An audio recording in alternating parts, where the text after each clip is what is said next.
قضية هزت المجتمع المصري عن بكرة أبيه، واحدة من أغرب القضايا التي قد تسمع عنها في حياتك.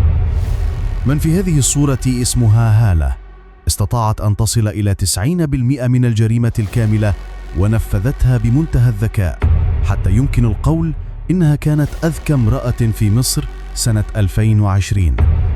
في عام 2011 كان هناك شاب من الشرقية اسمه محمد، تخرج للتو من الجامعة وجاءته فرصة عمل جيدة جدا في الأردن بمقابل مادي ممتاز بالنسبة لشاب يبدأ حياته.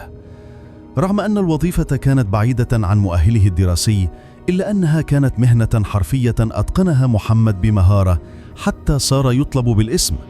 ومع زيادة العمل ازدادت الأموال التي تدخل إليه. خلال 3 سنوات كاملة قضاها في الأردن، كان محمد يرسل لأهله شهريا جزءا من راتبه ليساعدوهم، ويطلب منهم أن يوفروا له الجزء الآخر ليشتروا له شقة ويجهزوها ليستقر فيها عندما يعود إلى مصر ليتزوج. في مطلع سنة 2014 قرر محمد أن يترك الأردن نهائيا ويعود ليستقر في مصر ويتزوج. اتصل بأهله وأخبرهم بقراره، فبدأت أسرته تبحث له عن عروس حتى وقع اختيارهم على هالة، فتاة جميلة من عائلة معروفة في المنطقة، ورأوا أنها مناسبة جدا لابنهم. أبلغوه محمد فقال إنه سينزل في إجازة قصيرة ليراها، وإن وجدها مناسبة سيتزوجها. وبالفعل نزل محمد بعد 2 أسبوع وزار أهل هالة، وما إن رآها حتى أعجب بها وقرر المضي في الزواج. أما هالة فقد وافقت لأنها رأت فيه زوجا مناسبا، وكان الزواج زواج صالونات بالأساس. اتفقوا أن يتم الزواج بعد 6 أشهر، وخلال هذه الفترة عاد محمد إلى الأردن لينهي أعماله ويودع معارفه هناك، فقد كان ناويا الاستقرار في مصر بعد الزواج. بدأت العلاقة بين محمد وهالة في البداية جيدة جدا، وحاول محمد أن يجد عملا في مصر ليستقر، لكنه اكتشف سريعا أن ظروف العمل في بلده لن تمكنه من الحفاظ على نفس المستوى، فأبلغ هالة أنه مضطر للسفر مرة أخرى إلى الأردن للعمل، وأنه سيعود في إجازة كل 6 أشهر. ومرت 2 سنين على هذا الحال ورزقا بطفلين. لكن محمد بدأ يشعر بزيادة المسؤوليات والمصاريف، فقرر أن يجعل إجازته مرة واحدة في السنة فقط.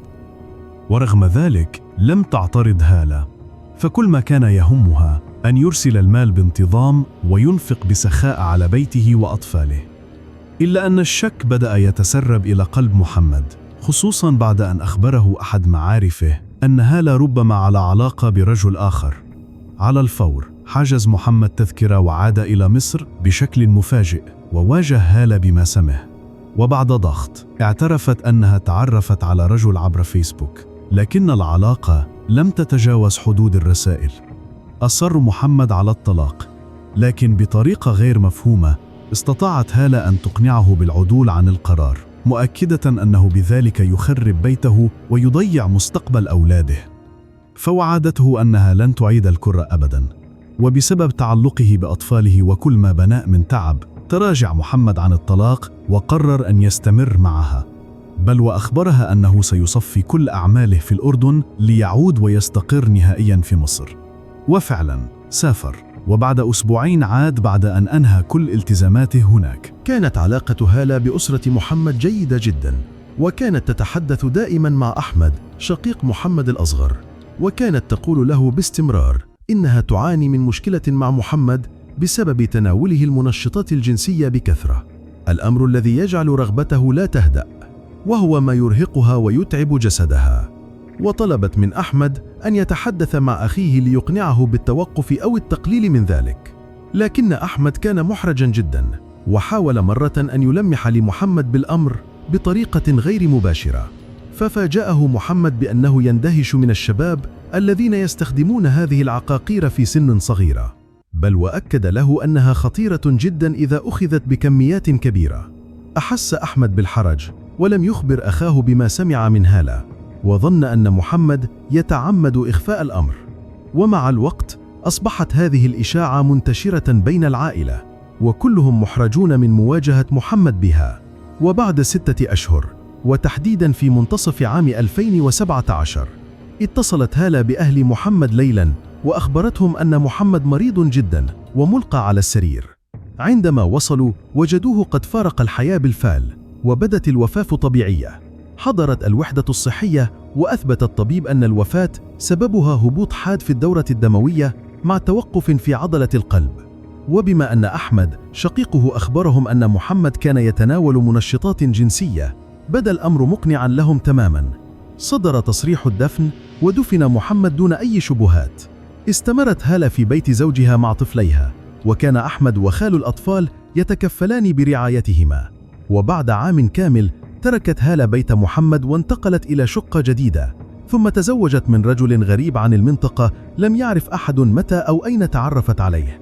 ورغم استغراب أسرة محمد لم يكن لهم حق الاعتراض، فهي في النهاية أرملة ومن حقها الزواج.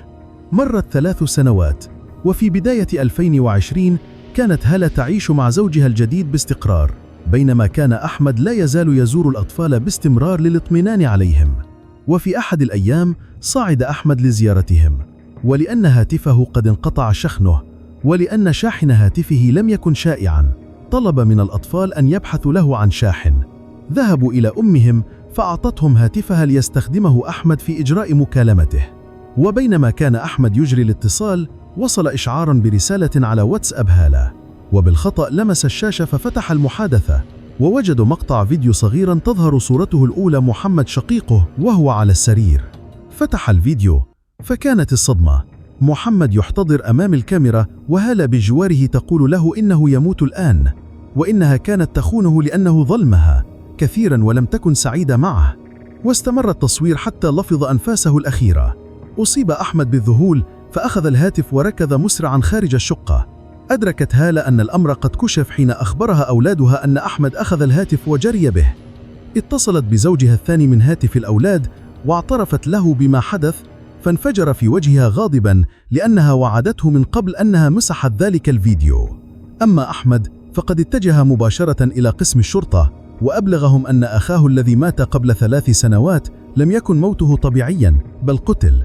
وعندما عرض الفيديو على رجال الأمن تحركوا فورا وألقوا القبض على هالة، وهناك اعترفت بكل شيء. في عام 2015 أي قبل وفاة محمد ب2 تعرفت عبر فيسبوك على شاب، وتطورت العلاقة بينهما حتى كان يزورها في البيت في غياب زوجها. ومع الوقت لم تعد تتحمل وجود محمد، خاصة بعدما قرر الاستقرار في مصر، فاتفقت مع عشيقها على التخلص منه. خطط الاثنان الجريمة بطريقة توحي بأنها وفاة طبيعية. فبدأت هالة أولا بنشر إشاعة أن محمد يتعاطى المنشطات الجنسية، ورغم أن محمد لم يلمس هذه العقاقير في حياته إلا أنها نجحت في إقناع الجميع بذلك. وبعد 6 أشهر من ترسيخ هذه الفكرة جاء يوم التنفيذ. أعطاها عشيقها 12 حبة فياجرا، فقامت بطحنها ووضعها في طعام محمد وشرابه. وبعد وقت قصير ظهرت عليه أعراض الهبوط فسحبته إلى السرير. وحين أدركت أنه في لحظاته الأخيرة أخرجت هاتفها وصورته وهو يحتضر، تنفيذا لطلب عشيقها الذي أراد أن يرى محمد يموت بعينيه. هذا الفيديو الذي احتفظت به هالة كذكرى لأذكى جريمة كان السبب في انكشاف كل شيء بعد 3 سنوات. ألقي القبض على هالة وعشيقها الذي تزوجته لاحقا، فاعترف معا بالجريمة وصدر بحقهما حكم الإعدام. وبذلك عاد حق محمد بعد 3 سنوات من وفاته. مهما بلغت شطارة هالة ودهاؤها فلا وجود في الحقيقة لما يسمى بالجريمة الكاملة.